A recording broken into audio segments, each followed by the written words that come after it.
दुईटी bank रे जमा हेब श्री जगन्नाथ कर्पस एवं temple fund bank of Baroda एवं यूनियन बैंक ऑफ इंडिया रे 287 कोटी समान भाव में जमा हेब। एसबीआई रे अछि 102 कोटी फाउंडेशन फंड।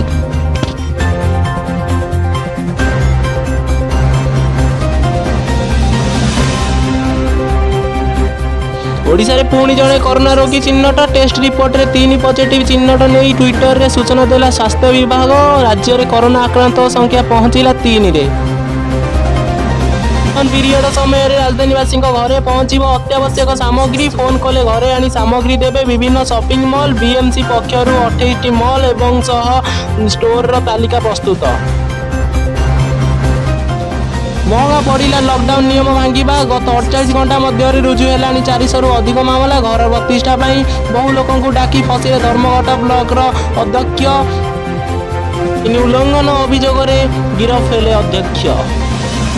अत्यावश्यक सामग्री उपलब्ध पाई नुआ गाइडलाइन। भीड़ कमाइबा को राति रे भी दुकान खोला रखा बड़ बजार सह हाटगुड़ी को स्थानांतर निर्देश। ट्विन सिटी व्यवसायी नाही कौनसी कटकणा। कोरोनार कटकणा बाहर राज्य में फसी शह शह ओडिया। उद्धार पाई आकुल निवेदन सह सहायता जोगाई देबा पाई मुख्यमंत्री नवीन पट्टनायक सबु राज्य सरकार पाखक चिठी। देशव्यापी लॉकडाउन आज तृतीय दिन।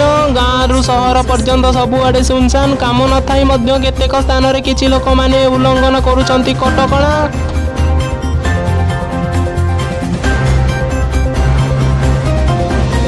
आसंता काली ठारू राज्यर विभिन्न स्थान में वर्षा संभावना। उत्तर ओडिशा रे सृष्टि हेब घूर्णिबलय। 5टी राज्य रे येलो वार्निंग जारी कला पाणीपाग केन्द्र।